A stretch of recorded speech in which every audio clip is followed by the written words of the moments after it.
Welcome to the Heavy Spoilers Show. I'm your host Paul, aka the guy that always finds the devil in the details, and this video we're breaking down the second part of Lucifer Season 5.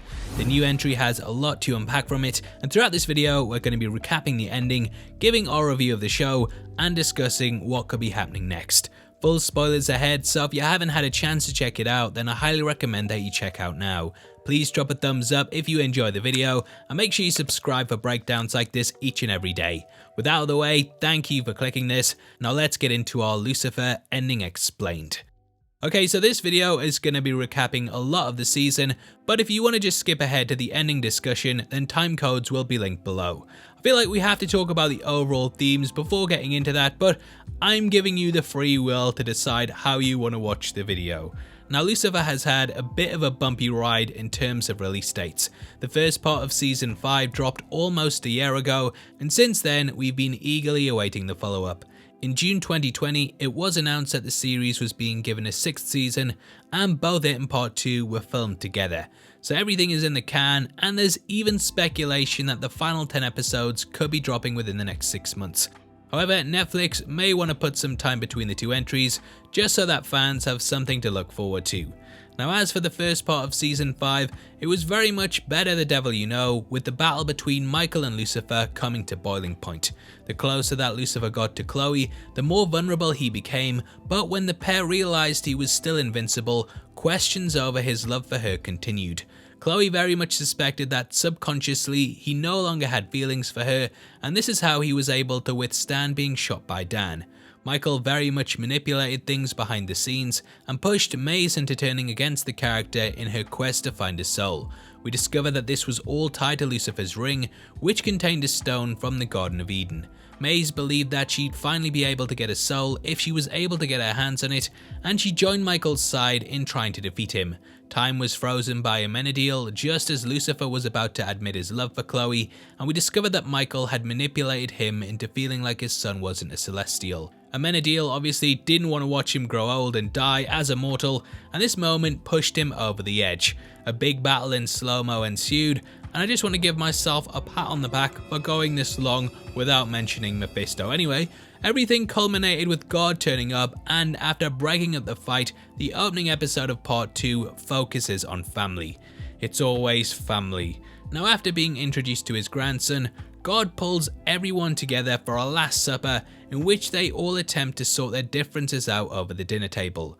I love how when Lucifer arrives he sits at the bottom of the table, and with the others at the top it forms the shape of a cross.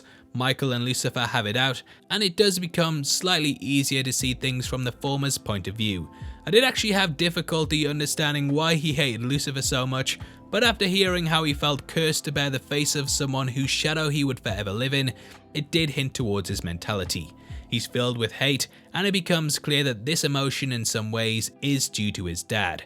Michael is banished from Earth, but this further scorns him into going down a darker path that somewhat mirrors Lucifer's. The fact that they are identical and reflect each other works really well, and he ends up starting his own rebellion, much like how his brother did in the Bible.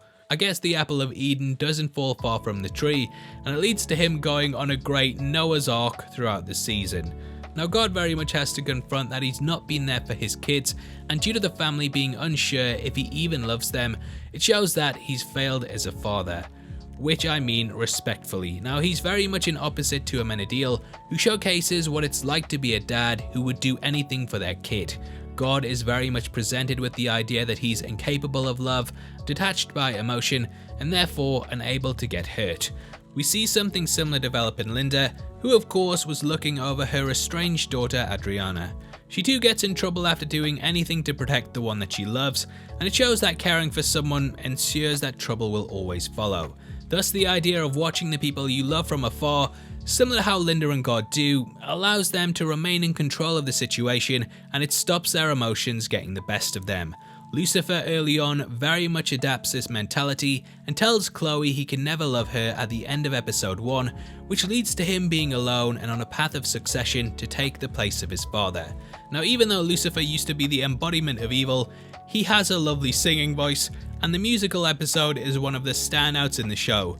Tom Ellis and the rest of the cast really give their all, and watching every breath they take and every move they make means that I'll stay forever watching you, not you. Now, I really enjoyed this creative way of telling this story, and hopefully we get something like this in the next season, as I'd love to see them Susan Boyle in Hell's Fire. I don't even think that pun works, but we finally get the answer to what if God was one of us, as the father makes himself human. He starts to accept that perhaps he raised Lucifer wrongly, and he messed up the balance between controlling him and allowing for free will. He also tells Mazikeen that it is possible for her to grow a soul, and I loved watching Dennis Haysbert having fun with the role. He has some really good interactions with Dan, and I think the arc that God goes on very much centers around him actually being present, so he can see for one how his actions have influenced his children and the rest of the world. It's quite a fascinating character study that not only delves deep into what it means to be a father, but also what humanity expects from God and how they perceive him. It's a really good analysis, and speaking of character development, we also get a Dan-centric episode where he learns not to be judgmental towards Lucy. See everyone, all you have to do to make people think it's Mexico is put an orange filter over it. Now, they give a nod to Seven when he escorts someone across the desert who keeps asking what's in the box. This entry very much feels like Lucifer's version of David Fincher's The Game, and he reveals that it was all part of his plan to show Dan the truth. It's another fascinating entry that highlights the themes of the series, which is trying to see things from the side of other people. We also get the return of Eve, who you will remember was a big part of Lucifer's life early on in the show's history. After realizing she was happiest with Maze, she engineers an encounter in order to get close to her. Maze realizes that she's her soulmate and finally accomplishes her goal. Lucifer also grows and decides that he will put his foot forward to step into the shoes of God. After ruling hell and learning about humanity firsthand, he seems the most adept out of the family, and it allows God to finally retire. He leaves with his wife Goddess, who is once more played by Tricia Helfer. Now, you may remember that Goddess created floods and plagues to wipe out humanity because she was angered over her husband putting them above their relationship and children. Goddess was cast into hell and banished from heaven, but God now realizes that he should have put a focus on them above everything else. He tells Lucifer that he loves him and is proud of the man he's become, which is something that he would never have done before. Instead of casting the role of being a father and husband to the side, he finally embraces it, which is of course mirrored in Lucifer, who admits to Chloe that he does love her. God and Goddess depart to her dimension, and Chloe signs up for the role of being a consultant should Lucifer end up gaining the position. However, as God did not name his successor, it means that it's open for applicants, and Michael starts to enact his plan to gain the job. He begins to assemble a flaming sword, and Dan gets caught in the crossfire, which leads to his death. It's a big moment in the series that's made even more gut-wrenching when it's revealed that, due to his guilt, he went to hell instead of heaven. Though we never get a revelation on this, I do think that Season 6 will very much center around putting him in his rightful place, and though the character is dead, that doesn't mean he's gone for good. Lucifer as a show is very much about growth, acceptance and change, and the arc he's been on, though cut short, likely isn't over yet. What's on Netflix did post that Kevin Alejandro, who plays him, is returning for the next season, and whilst we can't verify this yet, it does seem likely that he'll be back. Originally, Lucifer wanted to prove he was worthy of being God so that he could prove he was worthy of Chloe. However, the death of Dan makes him realize that he has to become God, and this puts him into an all-out war with his brother. Michael says he will allow Lucifer and Chloe to spend eternity together if he vacates running for the role, and at the Los Angeles Memorial Coliseum, they hold a vote between all the angels to decide who should become God.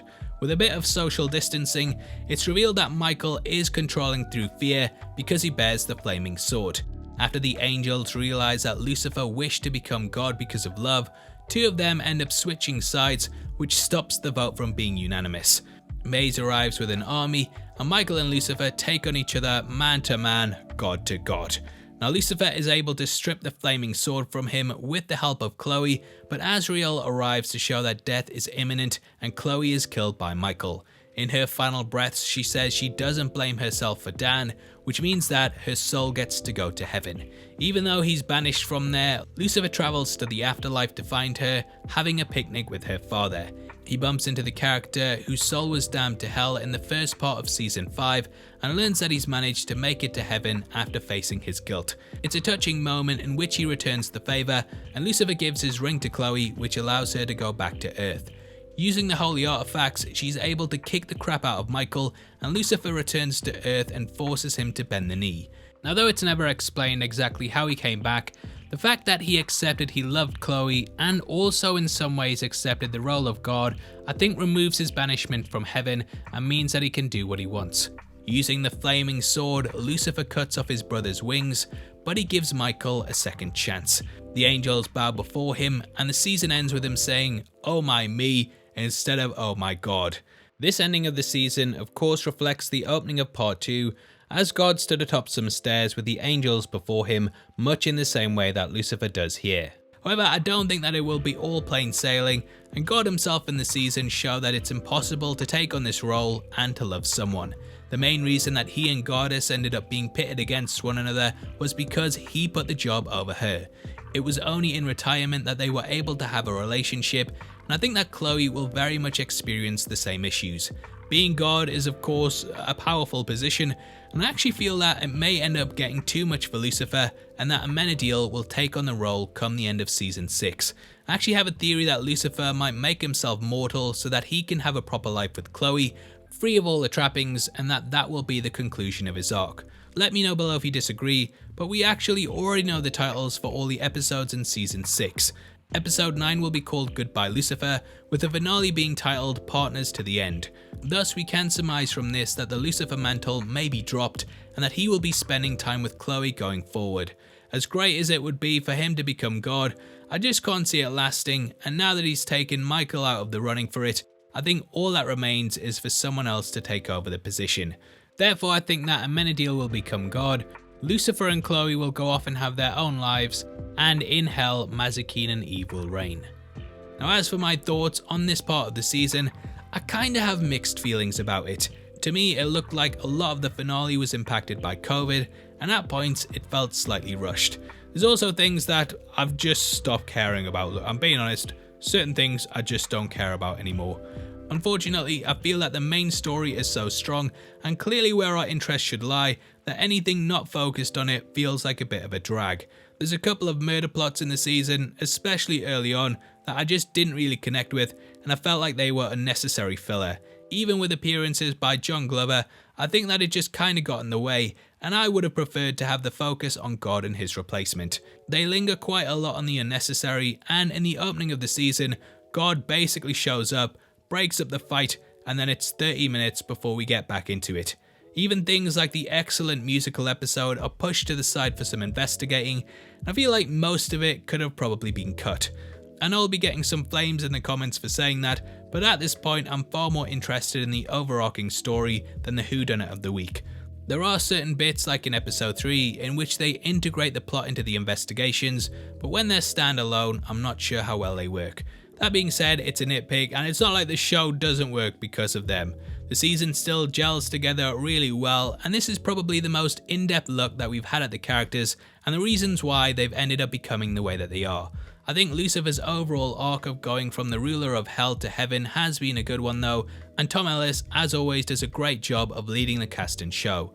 The fact he played Michael as well is a testament to his talent, and I swear that's not a pun. Overall, I'm very excited to see what happens next, and the character is once more again at a point where anything could go down. Lucifer Season 5 Part 2 has some great moments in it, and it gets a 7.5 out of 10.